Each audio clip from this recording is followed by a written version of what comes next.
जब पूरा Bharat British east India के चपड़ में आ रहा था, तब एक चीज थी, एक आवाज थी जो गूंजी थी बिजली की तरह। उसका नाम था वीर पांडिया कोट्टबोमन।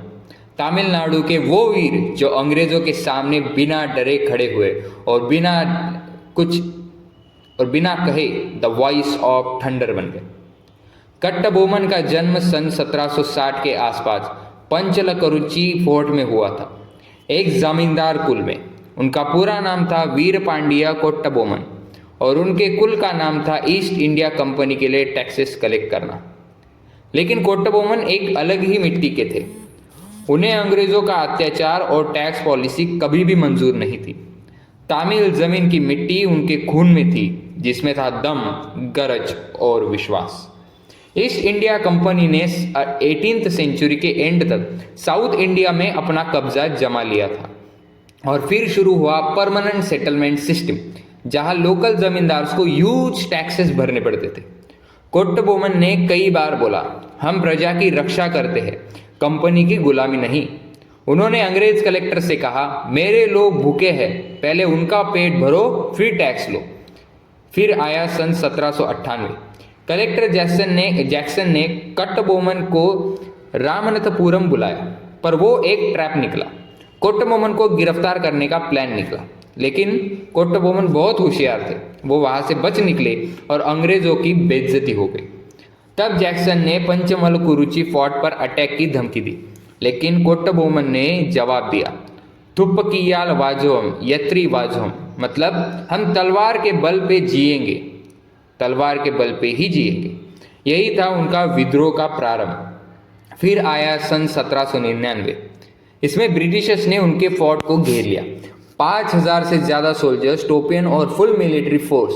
कोट्टबोमन के पास सिर्फ 400 सैनिक थे, लेकिन वो गए नहीं, वो लड़ते रहे।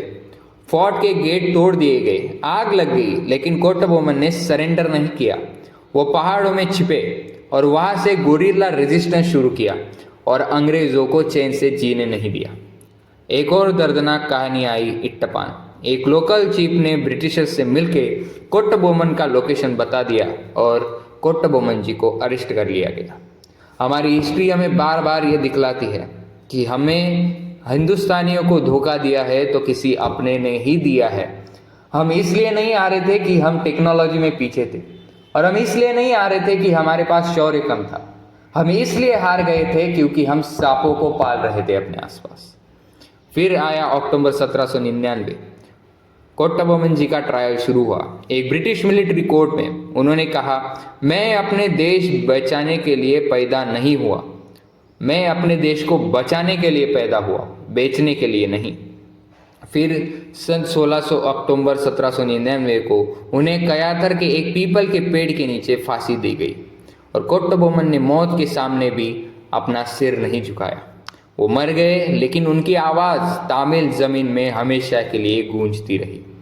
आज उनकी याद में पंचमलकुरुची में एक ग्रैंड मेमोरियल है। उनका फोर्ट फिर से बनाया गया है। हर साल तमिलनाडु में इनकी वीरता दिवस मनाया जाता है। उनके डायलॉग स्कूल टेक्स्ट बुक में भी है, एक तमिल फ्रीडम फाइटर जिसका जुनून गांधी जी से 100 साल पहले भड़क चुका था।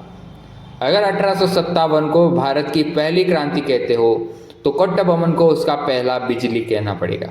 वो एक रेबोलियस वॉइस थे जो कहना चाहते थे, मैं किसी अंग्रेज का नौकर नहीं, मैं मेरी धरती माँ का बेटा हूँ। ऐसी आवाज़ भूलना अपना इतिहास भूलना जैसा है।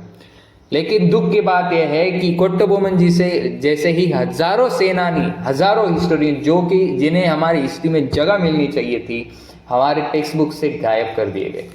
लेकिन टेल्स ऑफ हिस्ट्री चैनल इसी मोटो के साथ आगे बढ़ रहा है कि वही हिस्टोरिकल साउंड्स हम वापस आपकी तरफ लेकर आए और हमारे लिए बलिदान देने वाले उन शूरवीरों की कहानियां आपके घर तक लेकर आए।